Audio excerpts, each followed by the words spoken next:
Hello बच्चों, आज हम लोग अल्कीन के ओजोनोलाइसिस पर बात करेंगे और एक क्वेश्चन जो 2020 में नीट में पूछा गया है उसको डिस्कस करेंगे। तो पहले तो कुछ इम्पोर्टेंट कॉन्सेप्ट को डिस्कस कर लेते हैं और जिससे कि कोई भी क्वेश्चन आए तो हम लोग आराम से इसको बना पाए। तो सबसे पहले एक चीज समझ लीजिए कि अगर कहीं अल्डिहाइड है और वो ऑक्सीडाइज करता है तो वो कार्बोक्सिलिक एसिड में कन्वर्ट करेगा।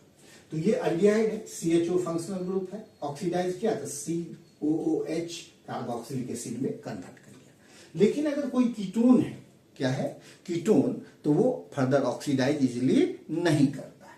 तो जब भी हम लोग अल्डिहाइड का ऑक्सीडेशन करेंगे तो कार्बोक्सिलिक एसिड में कन्वर्ट करेगा, बट कीटोन का ऑक्सीडेशन इजिली नहीं होगा। इस बात को ध्यान रखना। अब हम आते हैं ओजोनोलाइसिस ऑफ अल्कीन पे। तो ये अल्कीन है, कार्बन कार्बन के बीच क्योंकि डबल बॉन्ड है। अब ओजोनोलाइसिस होगा तो सबसे पहले ऑक्सीजन के साथ कार्बन का 5 मेंबर का रिंग बनता है। कितना? 5 मेंबर। तो ये देखिए, डबल बॉन्ड हटाइए, 1 2 3 4 5 मेंबर का रिंग बना। और ये रिंग में देखिए 1 2 3 ऑक्सीजन है और 2 कार्बन, मतलब रिंग में 2 तरह के एटम है, एक कार्बन और एक ऑक्सीजन। तो इसीलिए ये हेट्रोसाइक्लिक 5 मेंबर रिंग बनाता है। कैसा? Heterocyclic 5 member ring. अगर सिर्फ कार्बन ही होता तो कार्बोसाइक्लिक रिंग होता। तो ये ओजोनाइट कंपाउंड जो बनाएगा वो हेट्रोसाइक्लिक 5 मेंबर रिंग। अब इसका क्लीवेज 2 तरह से होता है। अगर रिड्यूसिंग एजेंट के प्रेजेंस में करेंगे तो उसको हम लोग रिड्यूसिव ओजोनोलाइसिस कहेंगे। क्या कहेंगे? रिड्यूसिव ओजोनोलाइसिस। तो जब भी रिड्यूसिव ओजोनोलाइसिस होगा तो डबल बॉन्ड को आप क्या करेंगे, इसको हटा दीजिएगा और जहां सीधा दोनों पर एक एक ऑक्सीजन लगा दीजिएगा। तो अब क्या होगा, दोनों में ही कार्बोनाइल कंपाउंड बनेगा। तो अब दोनों तरफ यहां देखिए कि सब्स्टिट्यूएंट है, ये कीटोन हो गया और एक ही तरफ है, एक हाइड्रोजन है, ये अल्डिहाइड हो गया। मतलब अल्डिहाइड भी बन सकता है और कीटोन भी बन सकता है।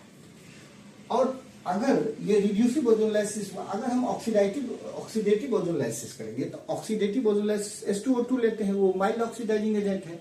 तो कीटोन जो बना वो तो ऑक्सीडाइज होगा नहीं, तो वो तो ऐसे ही रह जाएगा। बट अल्डिहाइड जो बना वो फर्दर ऑक्सीडाइज होके कार्बोक्सिलिक एसिड में कन्वर्ट कर जाएगा। किस में कन्वर्ट कर देगा? कार्बोक्सिलिक एसिड में। इसीलिए हमने देख लिया कि जब भी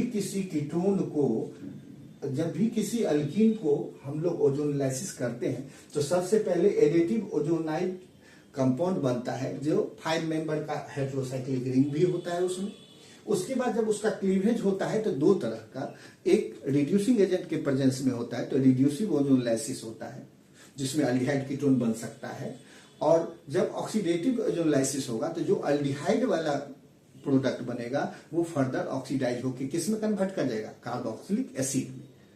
ओके, तो अब हम इस नॉमेटिकल को लेते जो कि हमारा नीट 2020 का है। कहता है कि an alkene on ozonolysis is gives methanol as one of the major product. Methanol एक मेजर प्रोडक्ट। इसका स्ट्रक्चर क्या होगा? तो मिथेनॉल तो तभी न होगा जब कार्बन कार्बन डबल बॉन्ड जो जुड़ा हो तो लास्ट में सिंगल कार्बन हो। तो इसमें सिंगल कार्बन देखिए, इसमें है नहीं, यहां पर लास्ट में देखिए है ना।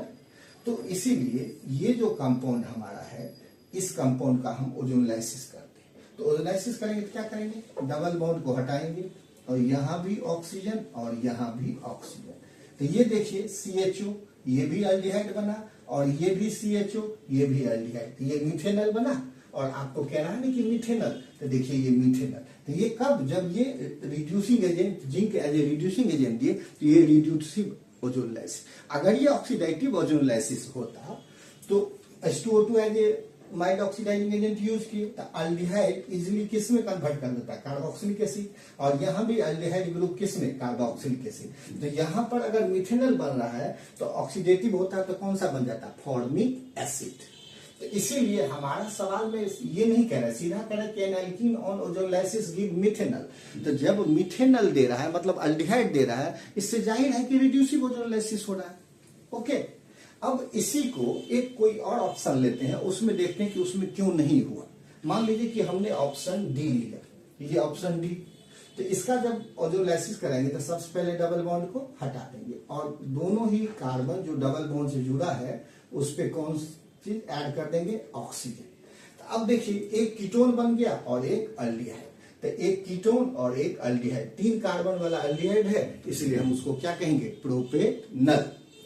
अब देखिए अगर इसका ऑक्सीडेटिव ओजोनोलाइसिस करते हैं तो ऑक्सीडाइजिंग एजेंट H2O2 यूज करते हैं, तो कीटोन तो ऑक्सीडाइज होगा नहीं, बट ये जो आपका अल्डिहाइड है वो करस्पॉन्डिंग किस में कन्वर्ट कर जाएगा, कार्बोक्सिलिक एसिड में।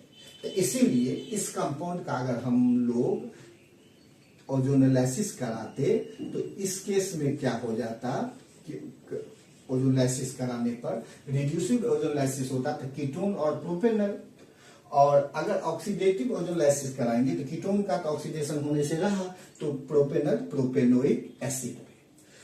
तो आपने देख लिया कि जब भी आप किसी अल्कीन का ओजोनोलाइसिस करेंगे तो सबसे पहले हेटेरोसाइक्लिक ओजोनोलाइड रिंग बनता है, उसके बाद क्लीवेज होता है। अगर रिड्यूसिंग एजेंट के प्रेजेंस में होगा तो वो कीटोन और अल्डिहाइड बना सकता है, और अगर ऑक्सीडाइजिंग एजेंट के प्रेजेंस में होगा तो वो ऑक्सीडेटिव ओजोनोलाइसिस कहलाता है। तो फिर वहां क्या होगा, कीटोन वाला तो ऑक्सीडाइज होने से रहा, तो फिर जो अल्डिहाइड वाला है वो कार्बोक्सिलिक एसिड में कन्वर्ट कर जाएगा। H2O2 हम लोग as a mild oxidising agent यहाँ लेते हैं।